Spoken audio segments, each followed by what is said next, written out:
Welcome to 500 Doors, your real estate podcast. Speaking with industry experts in real estate buying, selling, planning, developing, wholesaling, investing, financing, and management. If it's real estate, we're talking about it. I'm your host, Kim Hayden, an award-winning 6- and 7-figure real estate agent with over 2 decades of experience. Understanding real estate is a dream for many, that we, real estate professionals, have the ability to bring that dream to reality while building better communities and being the change we want to see.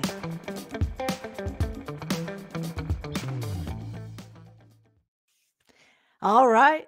We're back. We're back. Super excited. Rounding on. I think that when you hear this, this will be like episode 55, 54, 55, and something along those lines. And I'm excited today because we're going to be diving deep with a Midwest gal. I'm from Kansas originally, and a lot of times, a lot of my guests happen to be from one of the coasts, and it's always nice to get, kind of that heartbeat of America. What's going on, and what is the kind of what are they hearing? Because these are the ripple effects that we see in real estate. Orly Duday has more than 20 years of experience in real estate. She is an architect, rehabber, investor, realtor, and mortgage loan officer. She lives in St. Louis, Missouri with her husband and son, and she wrote a book coming out in the spring. So we're going to find out more about this. Your Home, Your Money. I love that. Helping current and aspiring homeowners leverage the financial potential of home ownership based on their needs and desires. This is going to be a great conversation because we've had so much crazy over the last few years. We just need a few sane voices to give us the truth. Good morning. Good morning. How are you doing? Excellent. And thank you very much, Kim, for inviting me. I'm excited. Like I said, I get this, I love getting that Midwest feel. And knowing, what's going on, because we know that there's ripple effects all across the United States. And what's interesting is the Midwest tends to get hit last, yet, yet it has kind of the most stable markets. It balances out and finds even keel quite quickly.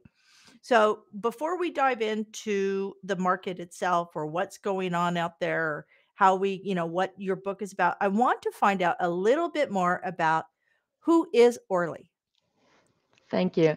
So I'm a mother, a wife, a contractor, an architect, a real estate investor, mortgage loan officer, and a realtor. And I love volunteering in my community. And a lot of the pieces during the years that I thought has nothing to do with each other, at the end of the day, they have everything to do with each other. And when I focus on the client, what he needs, what he wants, what he thinks, it's very helpful to be able to see that from all the different angles.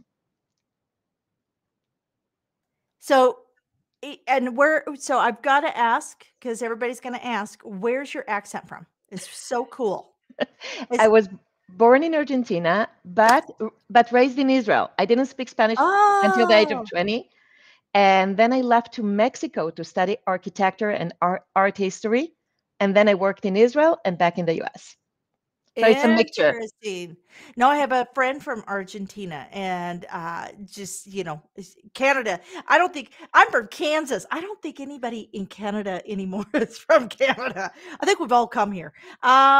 So okay, so that's interesting. So then if you studied architecture overseas, you probably have some unique perspectives on development and from inception to activation of how to actually create space, because I know things are done very different overseas than they are done in North America. We're still very kind of that old hammer nail stick frame on site, and there's a lot of new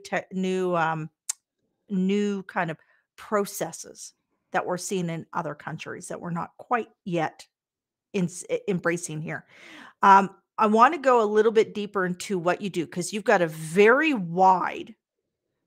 So let's let's you and I what okay, let's you and I talk about an avatar. Let's focus this conversation down so we can dive deeply into your genius. Who would you like to address in this podcast? What is your passion that's speaking to you today? A current homeowner or aspiring homeowner. And specifically, one of the things that fascinate me that I realized many people are concerned or afraid when they think about the process of mortgage or rehabbing their home or looking for a home.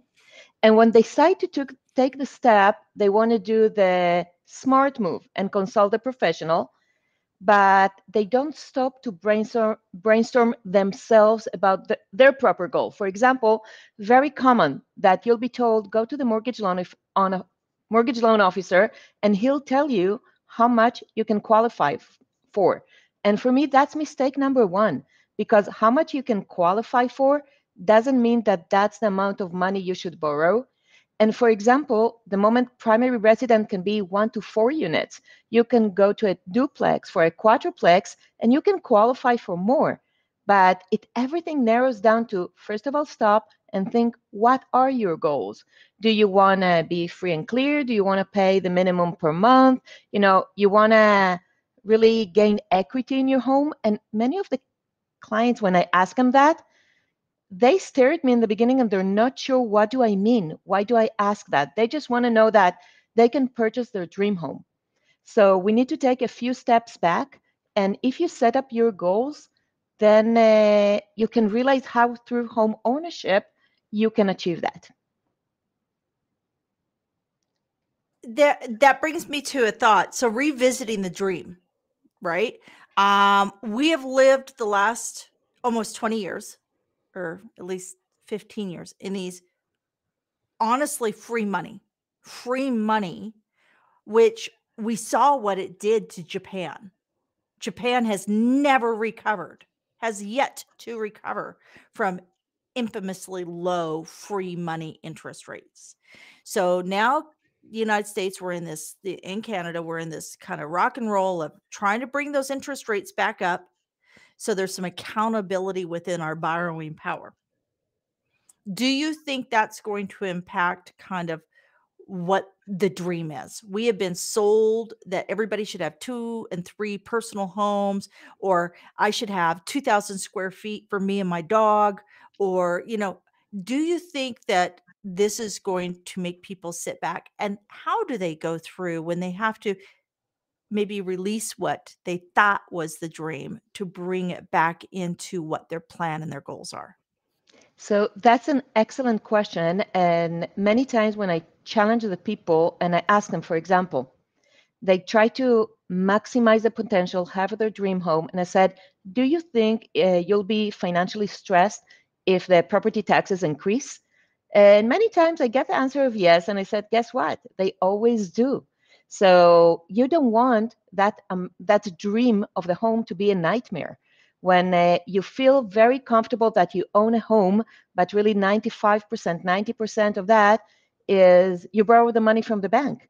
So going back realistically, when the first step of asking about what are your goals, it's a very uncomfortable reaction. What really do you mean? What can't I achieve that?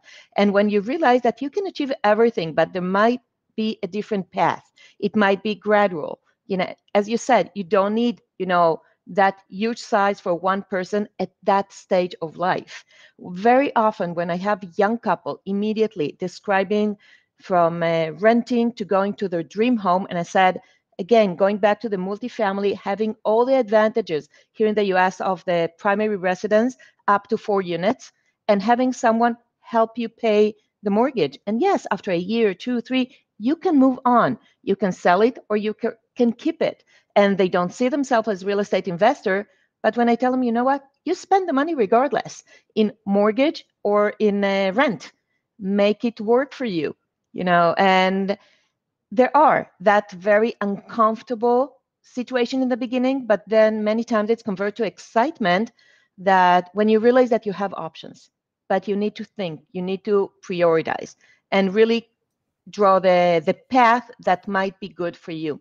Also, many times that people think about their forever home, when I tell them, but your goals at your 20s, 30s, 40s, and 50s won't be the same. Your needs won't be the same, and when you're attached emotionally, And yes, often you receive your decisions, emotionally and justify logically. There is a burden to that. We need to try to make it work.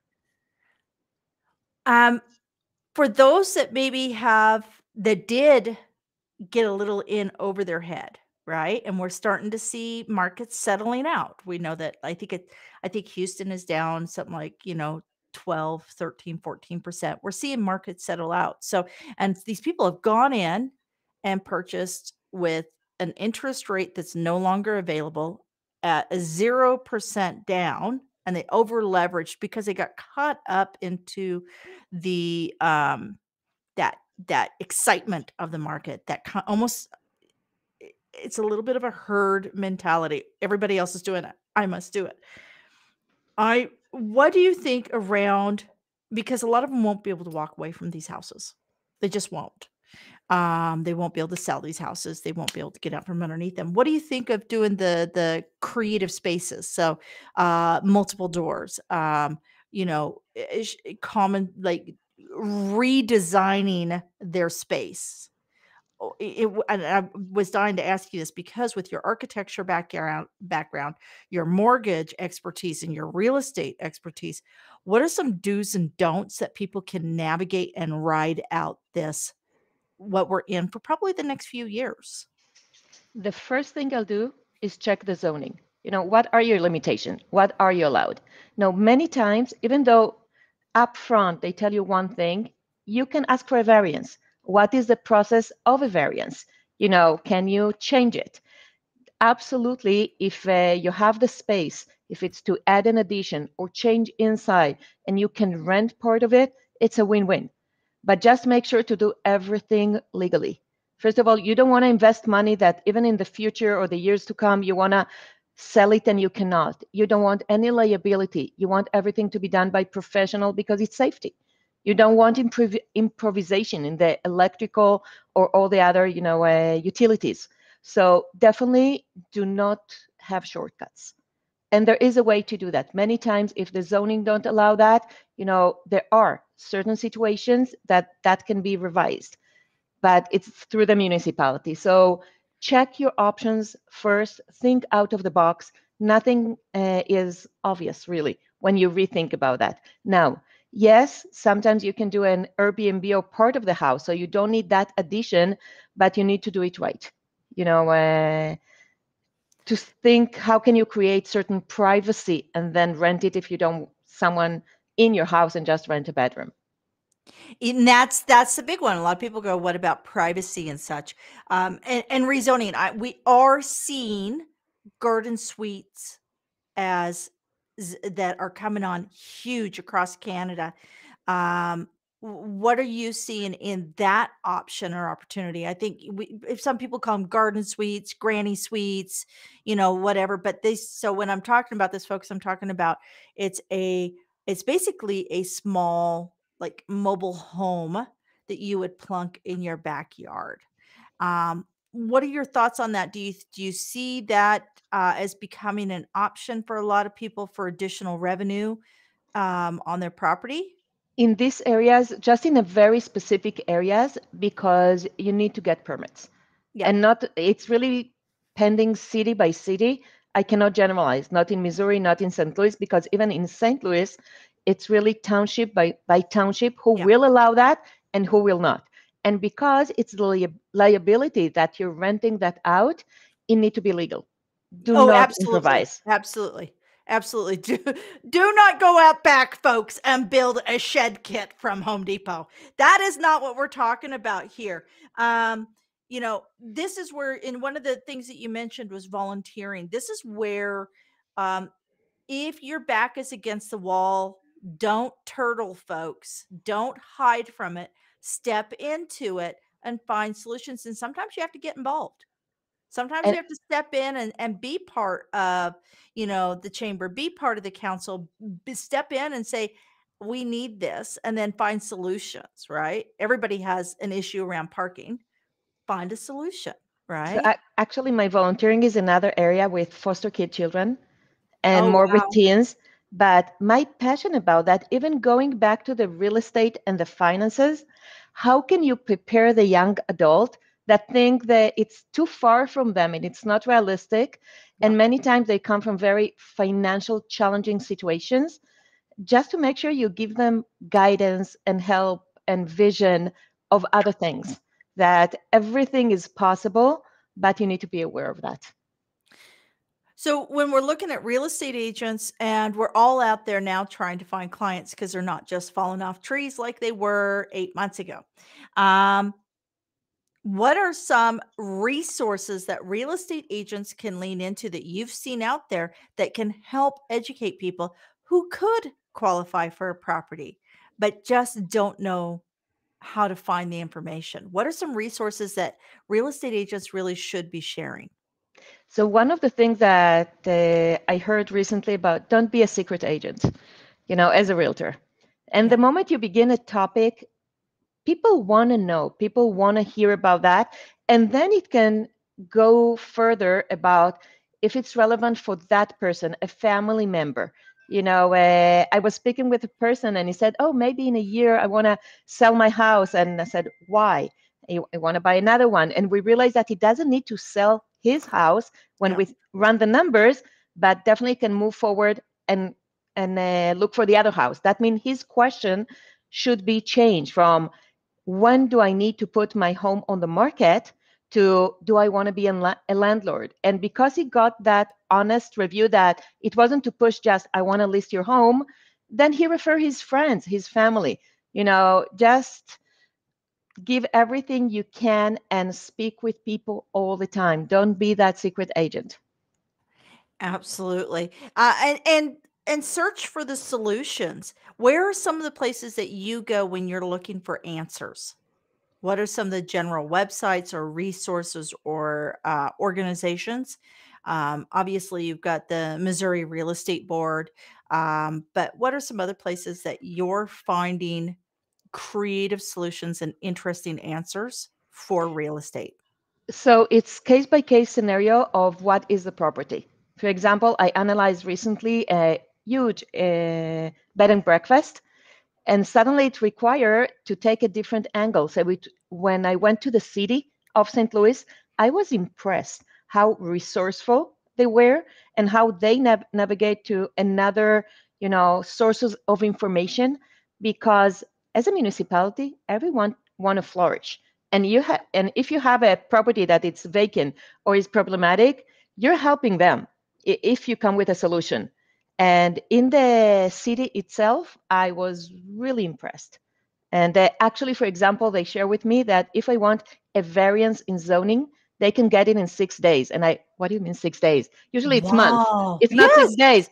No, that's how it takes 6 days. But you need this and this and this. And I was totally, blown away. That I said, what do you mean again 6 days? Yes, in St. Louis City. So you can That's get. awesome. You know what? We have to give a huge shout out for that because I know that I was talking to a gentleman who's in San Francisco and they call it bureaucracy hell. And so for somebody in St. Louis to say, "Oh, we can do this in 6 days. You just have to have all your ducks in order." That's awesome. Woohoo! A city that's doing it right. Awesome. Um let's talk about community because the reality is houses are in communities. People live in communities. We build business, we build our lives around communities. It's not just a free for all, and it's not just a happenstance of a collection of houses. It literally is a community. What are some ways that real estate agents can lean in and help build better communities? One of the things that I will approach is the local organizations. And many times, yes, it's based on age, based on the interest, if you have senior groups, and if you have in colleges, for towards the young adult community. Each one has different needs, even though I'm in the same geographical area. And I will think about tailoring made. If a group of retires or senior group, they can be interested in different things. They need to downsize, they need to cash out. Others, young adults, are looking for something else. So really analyze how your community is built. Really try to focus on the different target groups and provide solutions that things that might be interesting for each one of them. And it's very personal, each one of the groups. So serving people, absolutely, and that's important. I know that for myself, I did nearly 20 years in a what we would call, it was a generational community. So it's specifically designed that you can live and work with it and within walking distance. And it was a master planned community, and we had everything from babies to senior facilities and care facilities. So knowing who your audience is, knowing how you serve them. One of the things that I always loved doing was our pumpkin giveaway every year, that we give pumpkins away for 2 hours in front of the local grocery store in exchange for food donations for the food bank. And that was a community give back. But what it did is it brought people out and it got people connected into the community. And we, the real estate agents, if you don't have a community association, if you only have a homeowners association or a chamber or whatever, that's an opportunity for you to take a batch of, blocks within your service area and, create something that's a signature event that people go, "Oh, I love this. I love this when you do this every year." Maybe it's a picnic in the park that you get local busters, but do something for your community, especially in the world we're in right now. It's gonna go a long ways. It's gonna go a long ways. Let's talk about books now. You have a book. Is it out as of yet, or when is it coming? By the end of May, in two End of months. May. Awesome. Walk us through the name of your book and where we're gonna be able to find it, and then tell us what the readers can expect from your book. It's called Your Home, Your Money: How to Leverage the Financial Potential of Home Ownership. It's geared towards current homeowners or aspiring homeowners. You will be able to get it in Amazon or my website, that it's askorly.com, ASKORLI.com. And my passion actually came to the point when I work as a mortgage loan officer. I spoke with hundreds of people, and when I realized their perception, not just speaking with them as a realtor or as an architect, but really it was the last piece of the puzzle of that big picture. And when I realized that so many people, they want to take the next step and they're going to the mortgage loan officer to tell them how much they can qualify for, I was just wanted to scream, hey, wait, stop. The fact that how much you can qualify, it's not what financially convenience for you. And second, when you understand how the qualification for a mortgage are calculated, there are many more options out there. As we spoke before, if as a young couple, you want to go to a duplex and you already have a tenant, you might qualify for a larger amount of a purchase, but you know that you have some of the income. As a young couple, you know that you have another source of income. You're not obligated to stay in that setup for the years to come if you choose the right mortgage. So if you choose the right mortgage, you can decide after a year, after 2 years, okay, I'm moving on and I can keep that. If it's saving for the future or what do you want to get? So when we do that full stop and first of all think, of course, I want a roof over my head. And financially, most of us live on a budget, so I will spend regardless for rent or for a mortgage. So what do I want? I want to get from that beyond the excitement that American dream, I have a home, beyond that. Let's leave the emotional aside, even though it's hard. And let's try not to just justify logically whatever we feel like, because we'll pay the consequences of an amazing decision or a more challenging financial decision. So, with the book, it's first of all to expose the potential as a homeowner.